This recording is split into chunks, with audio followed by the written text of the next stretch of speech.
লন্ডনে সালমান এফ রহমানের ছেলে শায়ানের সম্পত্তি জব্দ। লন্ডনের অভিজাত এলাকায় জব্দ হল শেখ হাসিনা সরকারের ঘনিষ্ঠ ব্যক্তি সালমান এফ রহমানের ছেলের 2 বিলাসবহুল বাড়ি। আর এই ঘটনায় এবার আঘাত হানল বিশ্বজুড়ে আলোচিত দুর্নীতি ও অর্থ পাচার ইস্যুর কেন্দ্রে। কে এই শায়ান রহমান, কিভাবে এই সম্পত্তিগুলো কেনা হয়েছিল এবং কেন হঠাৎ তদন্তের মুখে পড়লেন তিনি? ব্রিটেনের রাজকীয় এলাকায় 6.5 মিলিয়ন পাউন্ডের এক ফ্ল্যাট, আরেকটি 1.2 মিলিয়নের বাড়ি। এই সম্পদগুলো এখন আর বিক্রি করা যাবে না, ট্রান্সফারও নয়, কারণ এখন এগুলো ফ্রোজেন অ্যাসেট।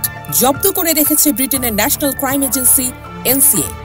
প্রভাবশালী ফিনান্সিয়াল টাইমস জানিয়েছে এই 2 সম্পত্তির মালিক আহমেদ শায়ান ফজলুর রহমান, বেক্সিমকোর প্রতিষ্ঠাতা ও শেখ হাসিনা সরকারের বিনিয়োগ উপদেষ্টা সালমান এফ রহমানের ছেলে।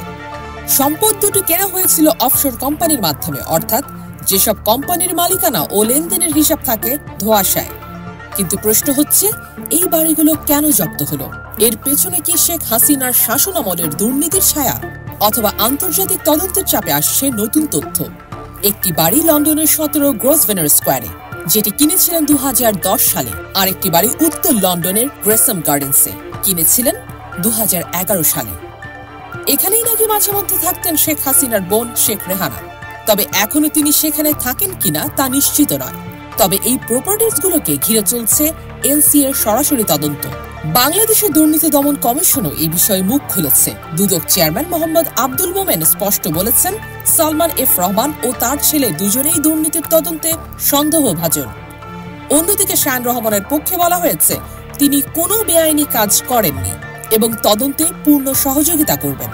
তবে আসল প্রশ্ন হচ্ছে, বাংলাদেশে যখন রাজনৈতিক অস্থিরতা চরমে, ঠিক তখন এমন তদন্ত কেন? আর এই তদন্ত কি শুধুই অর্থ পাচার রোধ, নাকি এর পেছনে রয়েছে আন্তর্জাতিক কূটনৈতিক চাপ?